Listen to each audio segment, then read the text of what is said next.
Estão vendo a tela? Sim. Sim. Tá bom. Então, vamos lá. Ó, nós vamos dar uma revisada em 3 aulas desse mês, tá? Essas 3 últimas. Por quê? Porque nós trabalhamos essas habilidades essenciais e hoje nós vamos trabalhar mais em cima dessa última habilidade aqui, ó. Interpretar em poemas efeitos produzidos pelos recursos expressivos sonoros, estrofação, tal, semânticos, né? E o gráfico espacial, que é a distribuição da mancha gráfica no papel, né, imagem, relação com texto verbal. E nós vamos trabalhar com os textos midiáticos, midiáticos não, nós estamos trabalhando multiletramento, né, então nós vamos hoje trabalhar um pouco a linguagem dos blogs, né, o que se trabalha nos blogs, ou nos posts nas redes sociais, ó. A persuasão nos posts das redes sociais. Então, recursos, nós vamos trabalhar, então, recursos persuasivos. Tá? Tá. Então, qual é o objetivo dessa aula?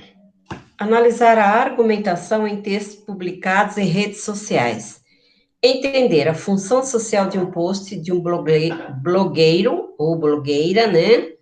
E vamos revisar também a oração subordinada às adjetivas. Só responde para mim, vocês duas. Vocês acompanham algum blogueiro aí nas redes sociais? Sim. Quem? Quem? Vocês lembram? Depende, senhor. Tem alguns. Sim. Então, mas vocês seguem sempre, vê tudo que eles publicam, tudo, vai seguindo, acompanhando as publicações? Sim. Então, tá bom. Então, nós vamos acompanhar um aqui, ó, ele escreveu um texto, ele tem uma deficiência, né? Mas deficiência não é impedimento para nada, tá? Então, eu vou ler um texto dele. O textão é posto do Instagram. Esse texto é uma das minhas tentativas de tentar descobrir o que passa na mente do meu irmão. Além de buscar mostrar a vocês a minha visão sobre a palavra inclusão.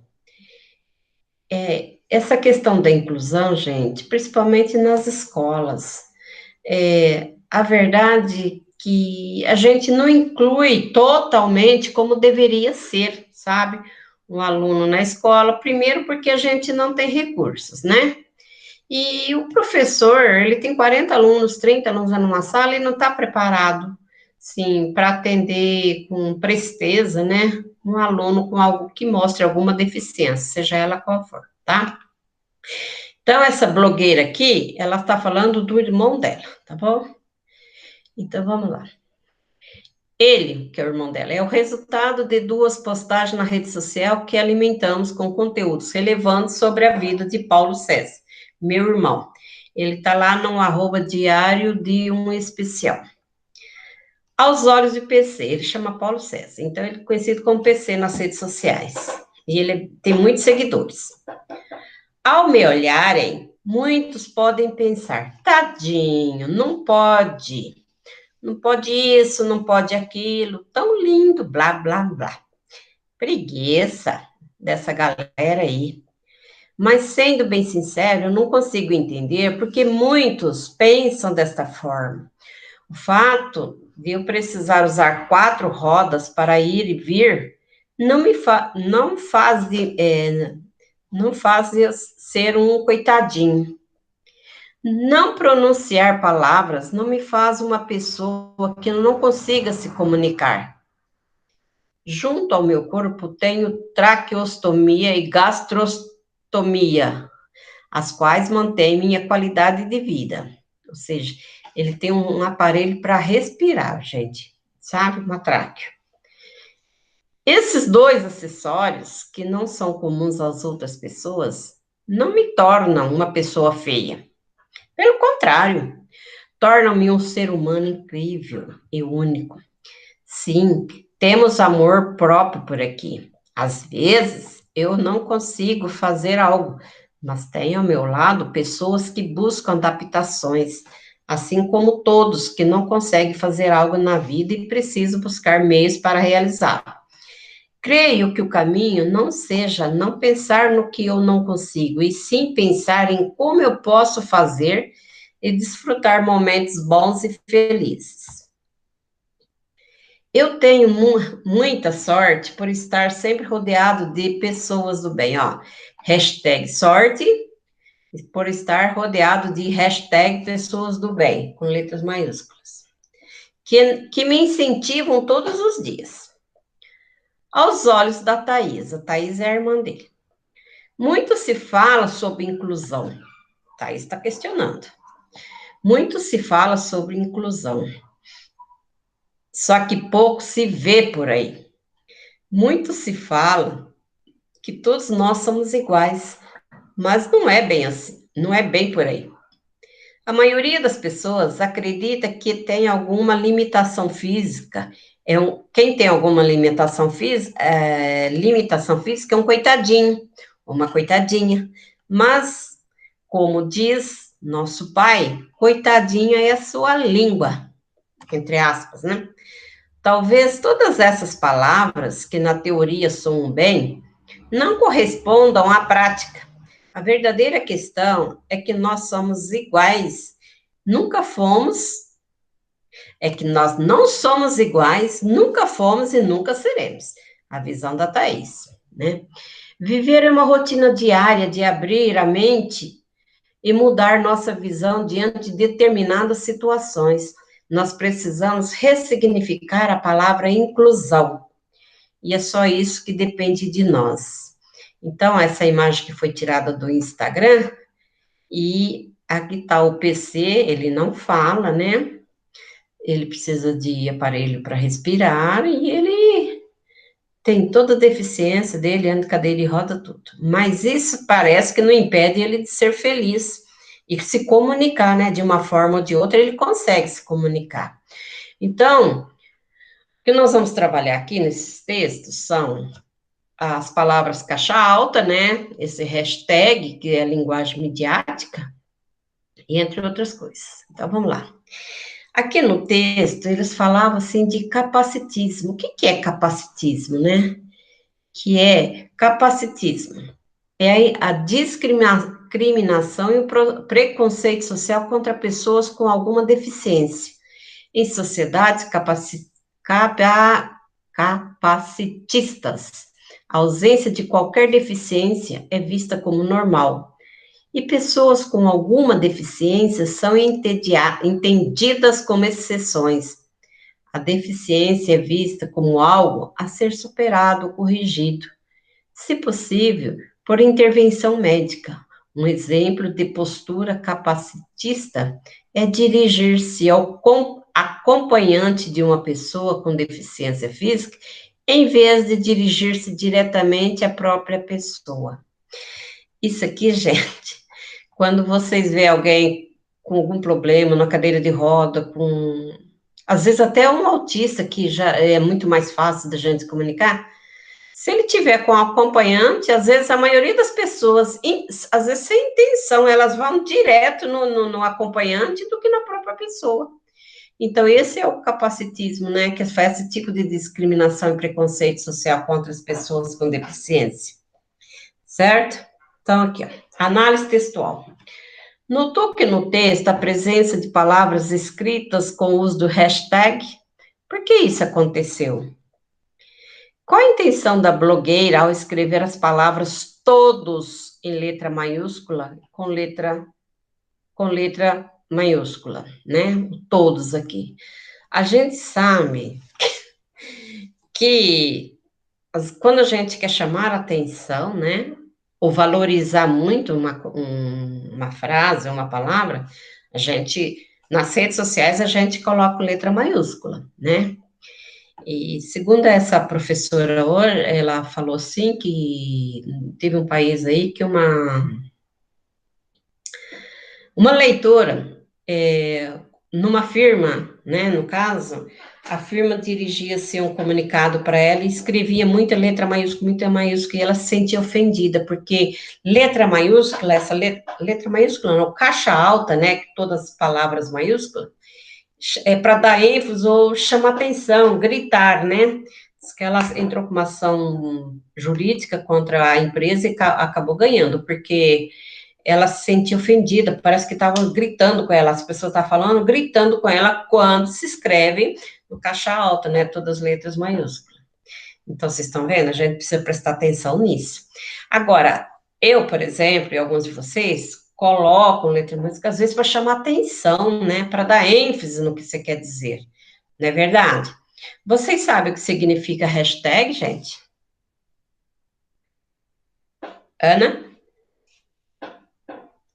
Não, Sora. O hashtag, hashtag alguma coisa, né? Ele quer dizer que você tem que pesquisar, sabe? Você é uma forma de você procurar saber quem é que participa daquele hashtag, quem é que faz, quem é que, o que está sendo publicado lá, né? Tipo de pesquisa, viu? Aí você, é o engajamento de quem tá, do leitor. Aí ele vê hashtag amor. Ah, eu vou clicar lá, vou ver. Não é verdade? Você clica em cima de alguma palavra com hashtag na frente, ela abre outra página e te mostra o que está falando sobre o que você clicou em cima, né? Então, gente, isso aí é multiletramentos. E essa janelinha abre uma aqui, abre outra ali, você vai, são todas pesquisas, você vai pesquisando, você vai jogando de um lado para o outro.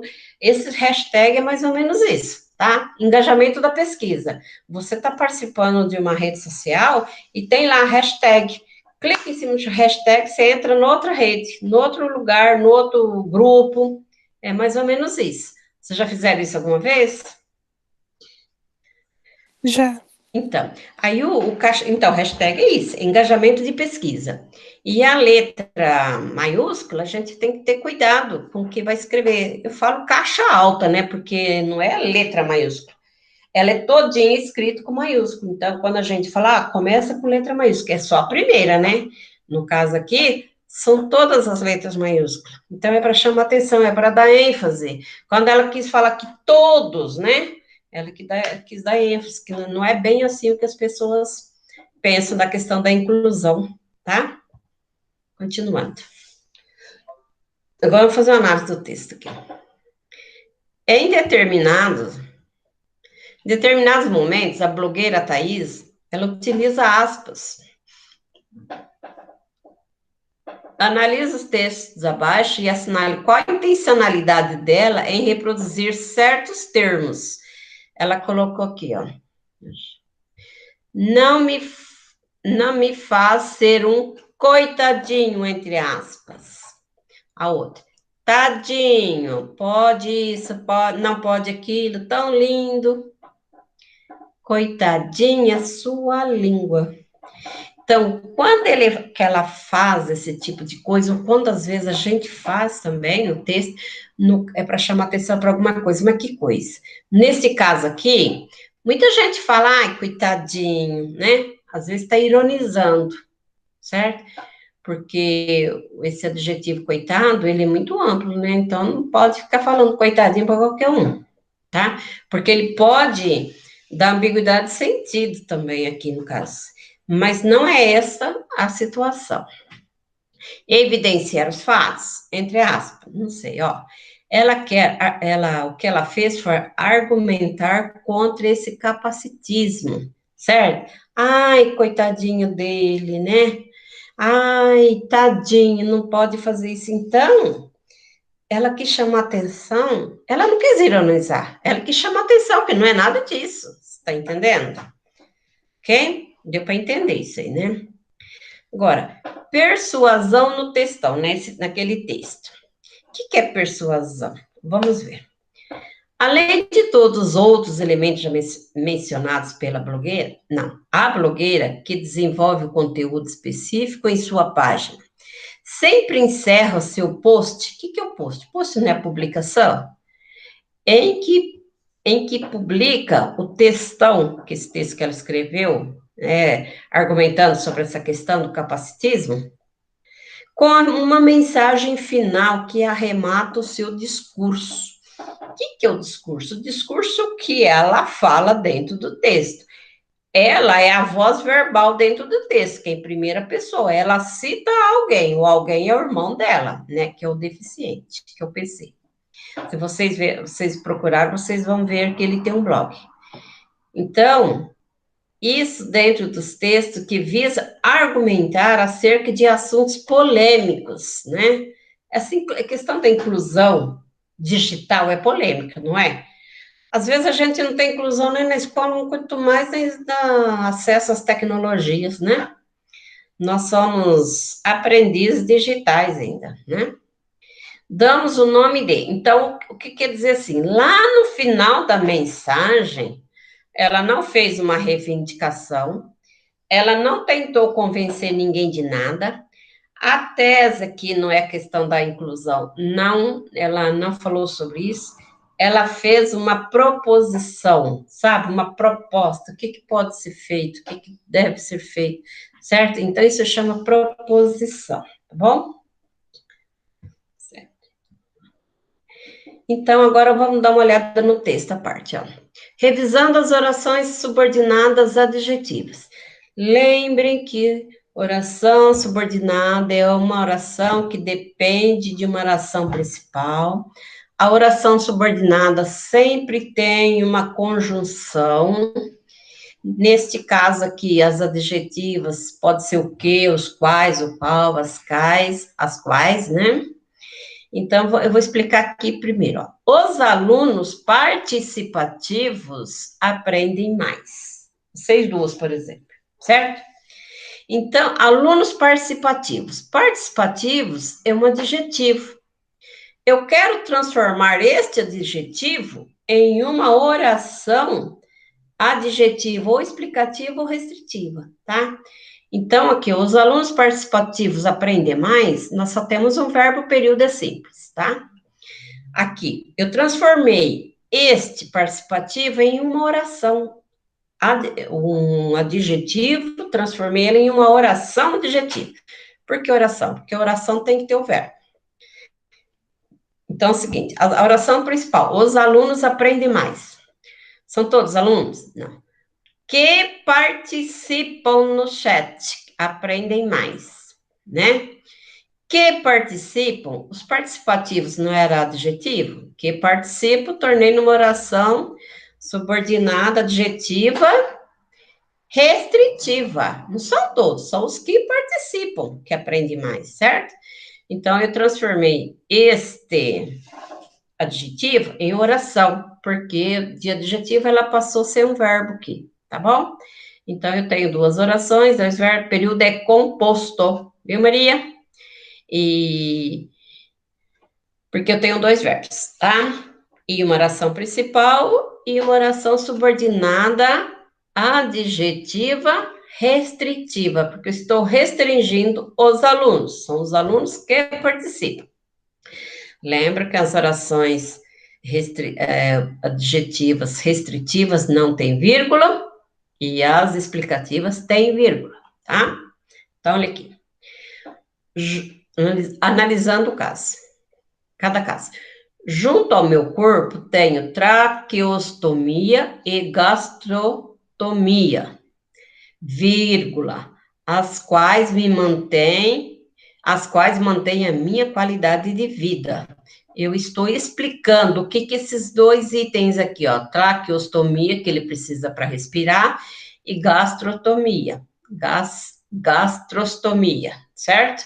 Eu estou explicando. Como eu estou explicando, é oração subordinada adjetiva e explicativa, tá? Estou explicando, ó. Segundo caso, estes dois acessórios, que são essas coisas aqui, ó, que não são comuns às outras pessoas, não me tornam uma pessoa feia.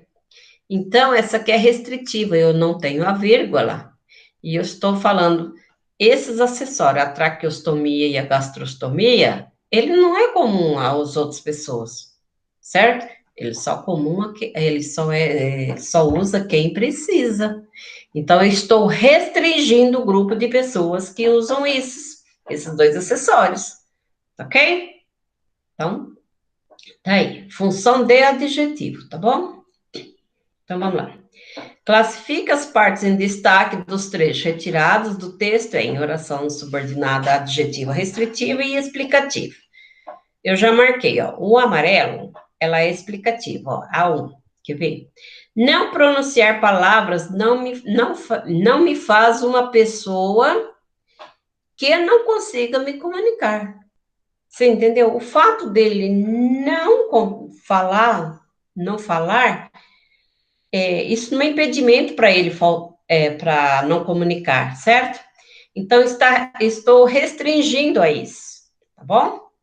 E o segundo caso, eu tenho muita hashtag sorte por estar sempre rodeado, hashtag pessoas do bem, vírgula, que me incentivam todos os dias. Ó, estou explicando que essas pessoas que incentivam, certo? Que incentivam ele, ok? Então, oração, subordinada, adjetivo, explicativo. Estou explicando, entre vírgulas, no caso aí. Essa aí foi a primeira aula, a linguagem, né, no caso, das redes sociais, que é os multiletramentos, né? Nós temos imagens, temos esses sinais, o hashtag. Além das imagens, gente, nós temos as intencionalidades, né? E numa aula dessas outras aí, a professora usou todos os emojis, né? Para explicar o que são adjetivos. Uma carinha alegrinha, porque a pessoa está alegre. Triste, porque você está triste. Pensativa, são adjetivos, gente, são linguagens de sinais, de símbolos, né? De gestos. Linguagem não verbal, certo? Mas isso existe a intencionalidade, certo? E existe a função. Para que eu estou pondo aquilo lá? Para outra pessoa saber que eu estou feliz, que eu estou triste, que eu estou chateado, que eu estou preocupada, certo? Entender? Então, a linguagem, ela tem uma intencionalidade, tem a função social, né? E ela pode ser verbal e não verbal. E nossos multiletramentos, você de um texto entra no outro, vê uma imagem, uma pesquisa, vê uma palavra, caixa alta, tudo isso é multiletramentos. Então, vamos lá. Agora nós vamos trabalhar intertextualidade. Lembra que a gente trabalhou muito isso lá na Canção do Exílio, na outra aula, certo? Intertextualidade é quando um texto faz um diálogo com outro texto já existente, tá? Então, vamos lá.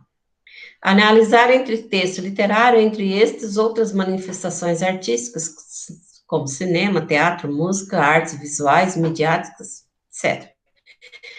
Referências explícitas ou implícitas em outros textos, quanto aos temas, personagens, recursos literários semióticos, certo? Então, qual é o objetivo desta outra aula? É estudar intertextualidade e entender a diferença entre paródia e paráfrase, realizar uma análise textual, revisar figuras de linguagem e participar do momento de fruição musical. Ou seja, hoje vai ser a partir da música que nós vamos trabalhar paródia, ou não, paráfrase, né? Paráfrase ou paródia, porque tem muito, vocês sabem, principalmente os raps aí, tem muita paródia neles, né? Você já realizou alguma atividade escolar que envolvesse música? Qual era a música? Gente, é muito gostoso trabalhar com música, viu? E a música remete muitos outros assuntos, principalmente a questão da reflexão, tá? Então, aqui, ó. Diferença entre paródia e paráfrase. Lembra lá da Canção do Exílio? Nós tínhamos paródia e uma paráfrase do Carlos Drummond de Andrade. Paródia. Releitura de uma obra já existente, tem humor, ironia, cria-se um novo significado. cria um novo significado, principalmente quando for uma crítica, certo? Às vezes até o texto original perde um pouquinho a intencionalidade dele. Paráfrase, faz referência a uma obra já existente e não altera o sentido da obra original. Lembra lá da paráfrase do Drummond de Andrade. Como realizar uma paráfrase de alguma música sem que se configure plágio? Você sabe o que é um plágio?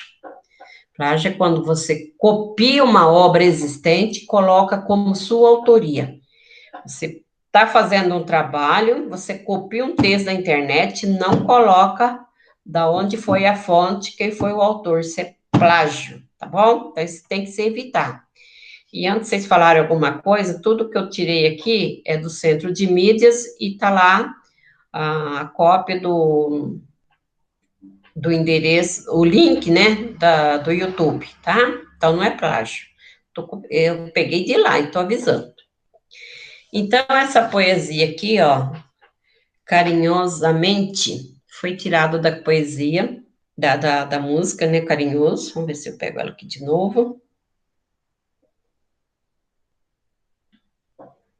Aqui, ó. Meu coração, não sei porquê, bate feliz quando te vê,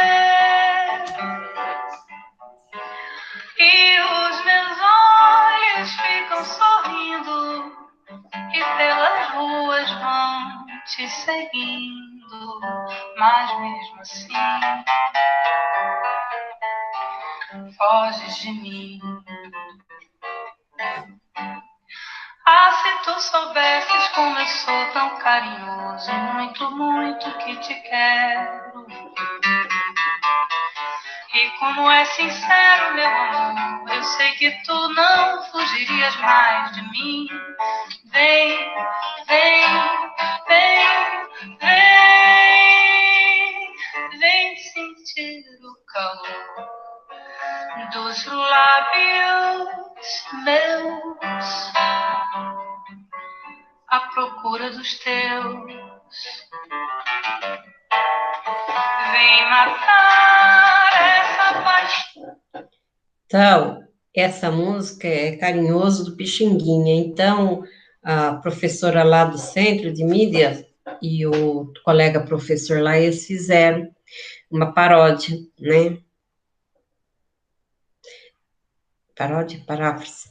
Você sabe o que é sair do chão? Então, isso, quando às vezes a gente ouve a letra de uma música, a música, o som, a harmonia já remete à música anterior. Então, vocês percebem, né? Ah, essa música eu já conheço, mas quando você vai ouvir a letra, não é a mesma. Você sabe o que é sair do chão? Quando você sorri, o tempo espera, agora é sempre, a vida breve, plana sem fim. Você sabe, o teu sorriso é um verso e som, carinhosamente espero que entendas que te quero bem. Meu bem, meu amor, sou discreto, beija-flor, meu senso é cor, teu gosto é mel, meu voo é sempre seu. Então, nós vamos fazer uma análise do texto assim, ó. Você conseguiu identificar qual a canção famosa? Então, é o Carinhoso, de Pixinguinha, tá? Que vocês acabaram de ouvir, que inspirou a criação desta música aqui, que eles cantaram lá no centro, ficou bonitinha, que você ouviu. Então, qual foi a relação estabelecida entre as duas obras? Onde está a maior referência, na letra ou na música? A maior referência está no som, né, na harmonia, no caso. Então, é a música Carinhoso do Pixinguinha e está na primeira estrofe. Houve um diálogo com o texto original juntamente com a harmonia. Então, isso aqui é intertextualidade, certo? Lembra disso. Vamos trabalhar as figuras de linguagem na música que eu li. Na canção, notamos um trabalho muito criativo com diversas figuras de linguagem. Relacione as colunas a partir da análise dos versos abaixo. Era para relacionar. Ai, Bi, ó, você sabe o que é sair do chão quando você sorri? Você está em sentido metafórico, é uma metáfora. Você sabe o que é sair do chão quando você sorri, certo? O tempo espera. O tempo espera é uma personificação, tempo não espera. Lembra que personificação são atributos humanos a seres inanimados, né? Agora é sempre. Isso aqui parece ser uma antítese, né? Mas é um paradoxo, certo? É uma expressão contraditória, ok? Como é que é agora e é sempre? Agora é o momento único aqui agora, já, e sempre é eterno. Mil braços quentes, quanta gente quer um amor sem fim. Então, mil abraços quentes. Então, esses mil abraços é um exagero, está em sentido metafórico, mas é uma hipérbole, certo? Figura de linguagem hipérbole. Então, nas letras de música, a gente vê muito essa questão da figura de linguagem, tá? Agora, a terceira aula. A terceira aula é argumentação, reflexão crítica. Argumentação, que é diferente da outra. Identificar o uso de recursos persuasivos, títulos, escolhas lexicais. Escolhas lexicais são as palavras, né? O vocabulário que você procura melhorar para colocar no texto. Construções metafóricas, explicitação ou ocultação de fontes de informação, entre outros, em textos argumentativos. Lembrem-se que dos textos, das tipologias mais trabalhadas daqui para frente do ensino, desde a oitava série, oitavo ano, nono ano, para o ensino médio, vão ser textos argumentativos, né? Que vai te levar a uma reflexão crítica, tanto debate, como reportagem, como artigo de opinião, dissertação, certo? O objetivo da aula, propor uma reflexão acerca da temática das mudanças climáticas, né? Formular pontos de vista sobre a temática das mudanças climáticas. Então, o tema, sim, são as mudanças, né, do clima. Esse é o tema do texto argumentativo. Aqui, ó, você sabe dizer o que é uma reflexão? Reflexão, gente, não é só esse achismo, não. A reflexão, ela é muito objetiva. Mesmo você, se você dando sua opinião de alguma coisa, você tem que saber se uma causa vai ter uma consequência mais séria, né, mais grave, que para todo efeito tem causa, para toda causa tem uma consequência, certo? Então, vai levar vocês a pensarem sobre isso. Por que, por exemplo, está ocorrendo as queimadas? Ah, as queimadas porque jogaram fogo. Não é só isso. Você vai explicar o que é uma queimada para vocês, que ali vocês estão perdendo matéria orgânica, além da fauna, da flora, está poluindo o meio ambiente. Isso aí é te levar a uma reflexão, pensar tudo aquilo, quais são as causas que aquilo lá pode vir ocorrer, né? Olha aqui, o que lhe vem à mente ao comparar imagens? Olha só, como diz a menina aqui, está parecendo o poema lá, Canção do Exílio, Minha Terra tem palmeiras, né? Tem palmeiras, sim, mas verdinha, bonitinha, com um sol lindo, maravilhoso, um céu limpinho, com poucas nuvens. Olha já a outra imagem, gente. Isso aqui está representando uma seca, porque se fosse uma queimada, tinha queimado essa árvore também. Até o sol está triste, está cinzento. Olha aqui, a cor é vida, a ausência de cor é tristeza, morte. Então, a gente tem que ver tudo isso quando a gente analisa uma imagem, certo?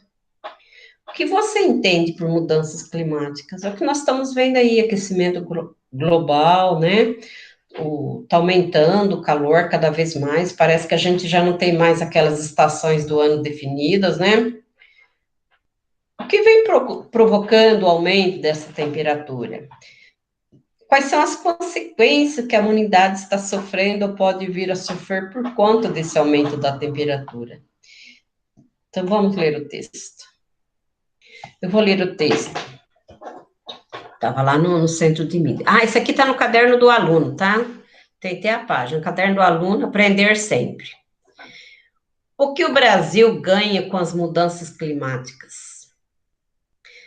Eu não tenho uma interrogação aqui. Será que isso aqui está em sentido irônico? O questionador tem que observar tudo isso. Olha aí o que o título remete. O que vai falar nesse texto? O que são mudanças climáticas? Né? O que vai falar no texto? Vai falar do clima? Só do clima? O que o Brasil ganha? Será que o Brasil vai ganhar alguma coisa com isso? Marcos Buqueridge é diretor do Instituto de Biociência da USP e presidente da Academia de Ciências do Estado de São Paulo. Essa pessoa aqui, ele é um especialista no assunto. Tudo que você ler aqui vai ser baseado em dados estatísticos e na visão de quem? De um especialista, ok? Então, não vai ser um texto, assim, fraquinho ou sem informação. Vai ter que ter muita informação aqui, muitos dados, né? O Brasil precisa acordar. Há uma prosopopeia, que é personificação, certo? Ou metonímia, no caso, né? O Brasil precisa acordar. Está em sentido para não dizer assim, os brasileiros precisam acordar. É metonímia, tá, gente? Certo? A parte pelo todo, não é o continente pelo conteúdo, não. É o país pelos habitantes, no caso, neste caso de metonímia. O Brasil precisa acordar. Diante do maior desafio já enfrentado, voltando lá, gente, tá vendo? Isso aqui está em sentido metafórico, lá na habilidade fala sobre isso. O Brasil precisa acordar. Na verdade, quem precisa acordar são os brasileiros, né? Principalmente as autoridades. Diante do maior desafio já enfrentado pela humanidade, a mudança climática global,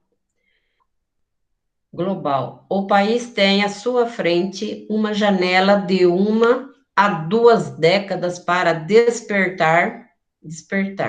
Precisa intensificar programas de adaptação que, ao mesmo tempo, aproveitem as oportunidades que o enfrentamento das consequências desse grande problema oferece. Qual que é o problema, gente? São as mudanças climáticas, né? Evidências científicas, olha aqui, ó, mostram que até em meados de 2040, o mundo deverá atingir a marca de 1,5 graus centígrados a mais, né? Caso continuemos emitindo gases de efeito estufa, como ainda fazemos hoje. Então, vai aumentar a nossa temperatura em 1,5 grau, viu, gente? As pessoas perguntam, mas o que significa para mim essa pequena variação de 1 grau centígrado?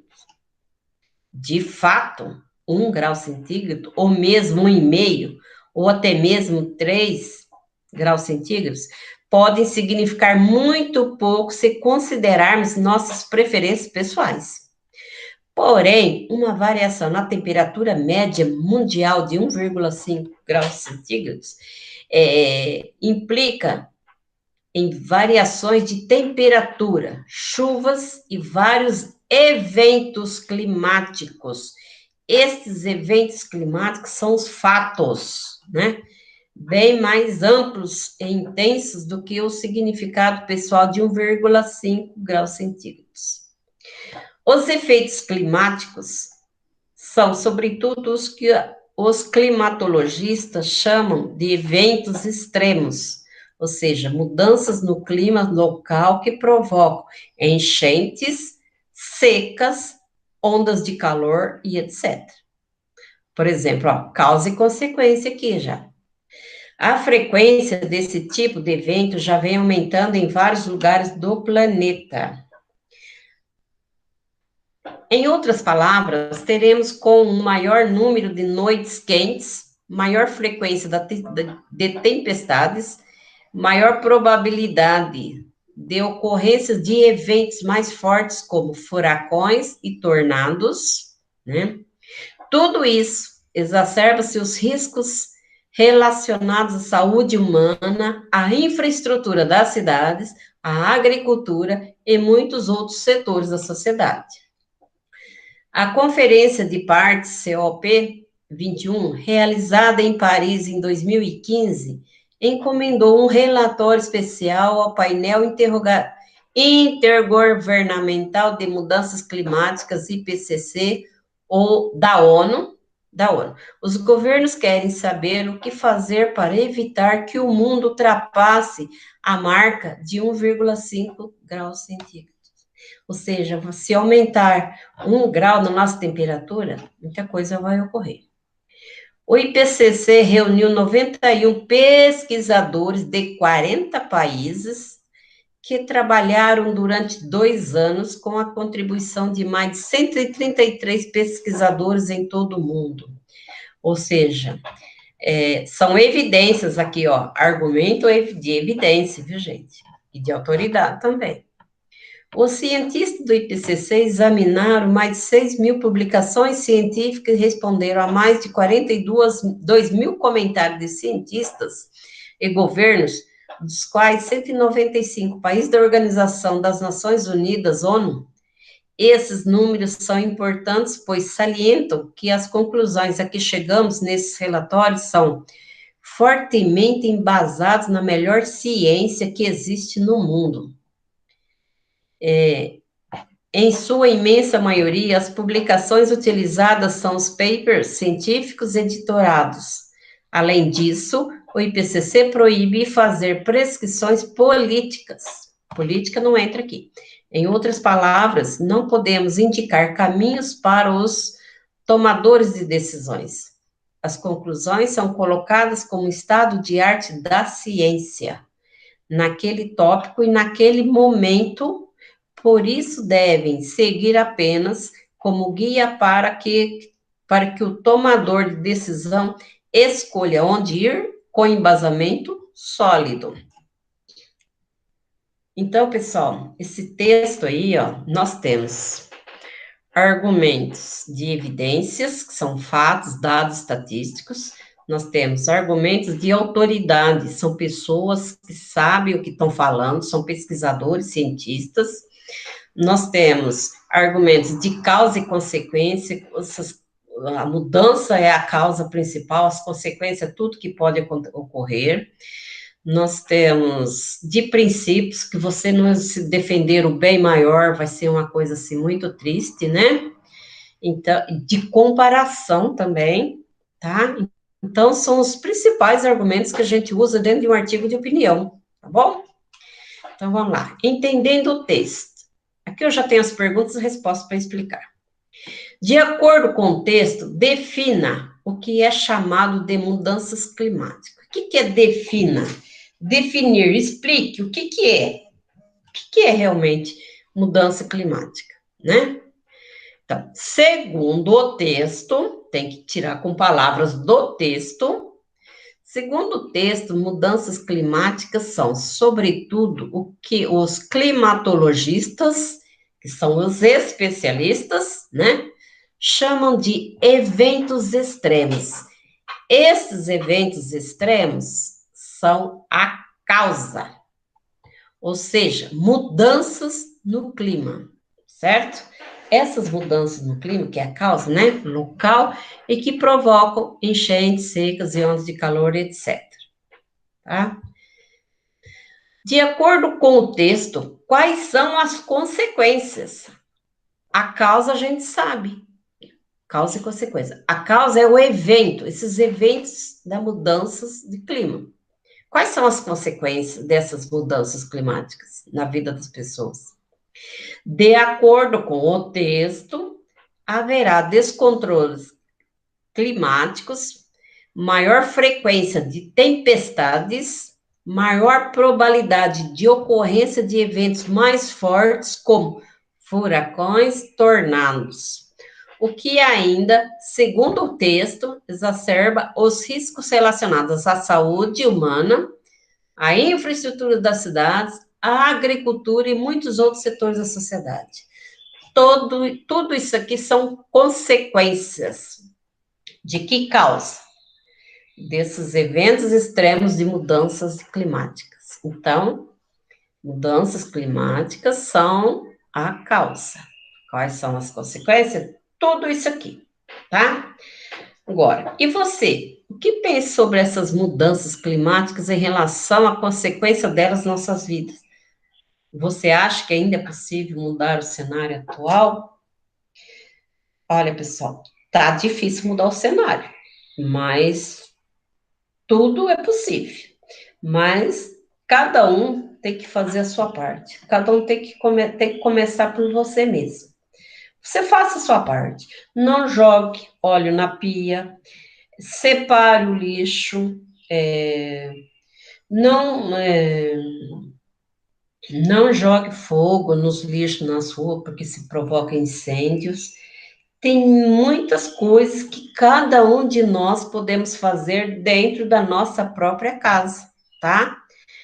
Avise nossos pais, vizinhos, nossos colegas, como é que deve ser descartado o lixo, não jogar lixo na rua para entupir os bueiros, que também se causa enchentes.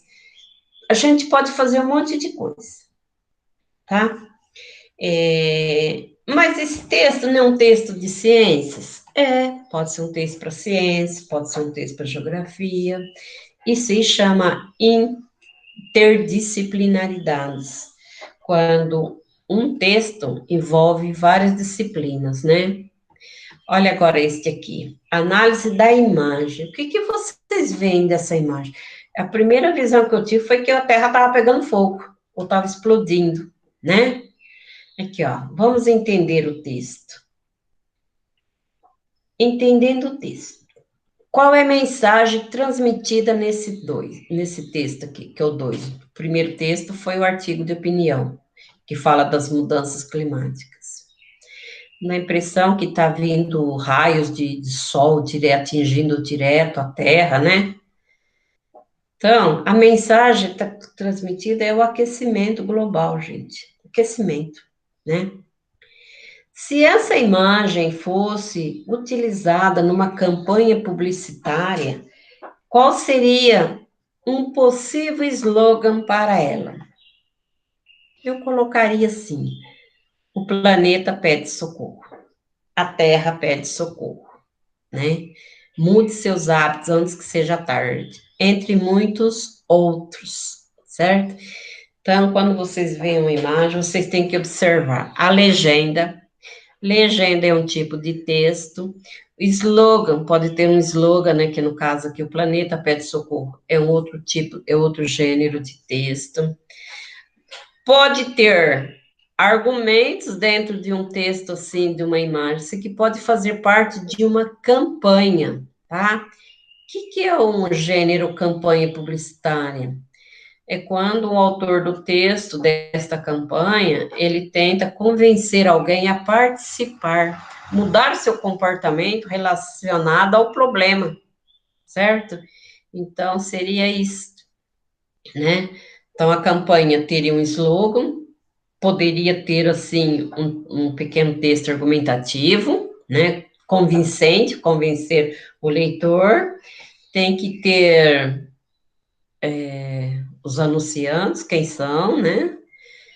E depende, gente. O texto pode ser, o slogan pode ter caixa alta, pode ter colorido. Isso depende, linguagem verbal ou não verbal.